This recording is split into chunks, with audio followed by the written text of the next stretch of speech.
پھر دن ہوا،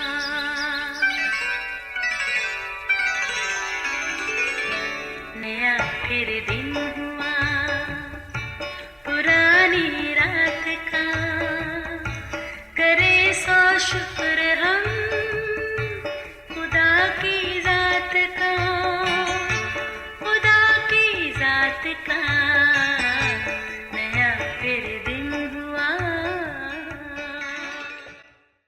آج کی آیت۔ سمسون نے ان سے کہا، اس بار میں فلسطینیوں کی طرف سے جب میں ان سے برائی کروں بے قصور ٹھہروں گا۔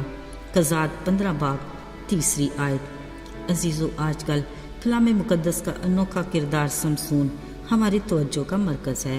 یاد رہے اس نے تمنت میں ایک فلسطینی عورت سے بیاہ کیا، مگر ایک بار اس کا قہر بھڑکا کہ اس کی بیوی نے اسے دھوکہ دے کر اپنی قوم کا ساتھ دیا، جبکہ وہ اس کو بے انتہا پیار کرتا تھا۔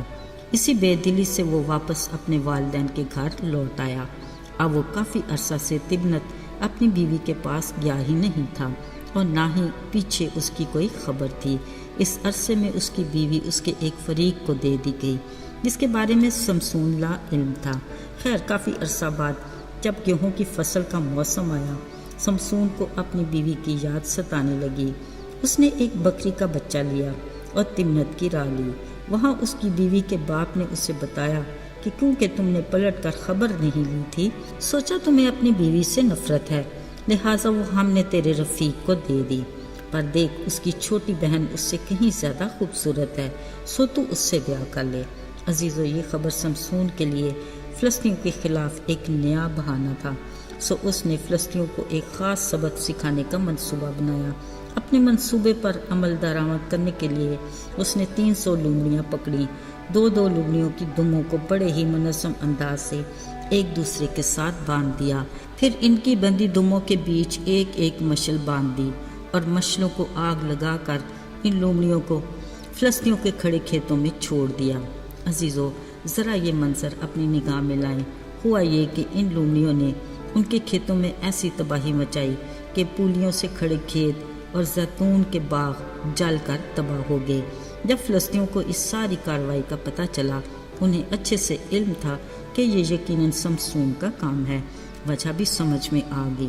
وہ اتنے بڑے نقصان سے وہ اس قدر طیش میں آئے کہ اس عورت کو واپس سمسون کے رفیق سے چھین کر اس کے باپ کے ساتھ آگ میں جلا دیا۔ یوں اپنا انتقام تو لے لیا، مگر سمسون کی دہشت ابھی بھی ان کے حواس پر بری طرح سوار تھی۔ سمسون نے بھی بڑے سخت الفاظ میں انہیں وارننگ دی کہ تم جو ایسا کرتے ہو تو ضرور میں بھی تم سے بدلہ لوں گا، بنا اس کے وہ باز نہیں آؤں گا۔ بات صرف یہاں ختم نہ ہوئی، بلکہ کلام مقدس میں لکھا ہے کہ سمسون نے بڑی خون ریزی کے ساتھ ان فلسطینیوں کو مار مار کر ان کا کچومر کر ڈالا، پھر بڑے اطمینان سے وہاں سے جا کر ایتام کی چٹان کی ایک دراڑ میں رہنے لگا۔ عزیزو، یہ غیر معمولی واقعہ کلام مقدس کا سچا واقعہ ہے۔ سوچ میں یہ بات ضرور آتی ہے کہ آخر اس ساری کارروائی میں خدا کی کیا حکمت تھی۔ لیکن عزیزو، اس بات میں ابہام نہیں کہ جس خدا کی مرضی کے بغیر ایک پتا بھی نہیں ہل سکتا۔ یاد رہے، سمسون اسی خدا کی پلاننگ کی تکمیل کا انتخاب ہے۔ یہ فلسطینی قوم وہی لوگ ہیں جن کے ایک سورما جاتی جولیت نے ایلا کی وادی میں 40 دن تک اسرائیلی فوج کو للکارتے خداوند خدائے عظیم کے نام کی تکفیر کی۔ یقیناً یاد ہوگا کہ اپنے خدا کی غیرت رکھنے والے داؤد نے اسے فقط ایک پتھر سے موت کے گھاٹ اتار دیا۔ اب یہی فلسطینی بنی اسرائیل پر حکمران تھے۔ بات یہ نہیں کہ وہ الہی ذات اپنے لوگوں کو خود ان سے رہائی نہیں دلا سکتا تھا، مگر عظیم خدا یہ چاہتا ہے کہ تمام زمین کے لوگ اس کا ڈر اور خوف مانیں اور اس بات کا اقرار کریں کہ آسمانوں اور زمینوں میں کوئی اس کی مانند نہیں۔ وہ اپنے جلال میں کسی کو شامل نہیں کرتا، اس لیے اس نے فلسطینیوں سے اپنی قوم کو رہائی دلانے کے سارے عمل میں اسے اپنے منتخب بندے سمسون کو بھرپور طریقے سے استعمال کیا اور اپنے زور بازو کی قدرت اور عجائبات کے ذریعے فلسطینیوں کو ہر مرحلے پر طے و بالا کیا۔ یاد رہے، مصر کی غلامی سے آزاد کراتے وقت بھی اس کی یہی حکمت عملی تھی۔ اس وقت اپنے بندہ موسیٰ کے ذریعے اس نے اپنے عجائب دکھائے اور پھر بڑی قدرت کے ساتھ اپنے لوگوں کو چھڑا کر لے گیا۔ نہ صرف ملک مصر تباہ و برباد ہوا بلکہ مصری فوج رتھوں سمیت بحر کلثم میں غرق ہو گئی۔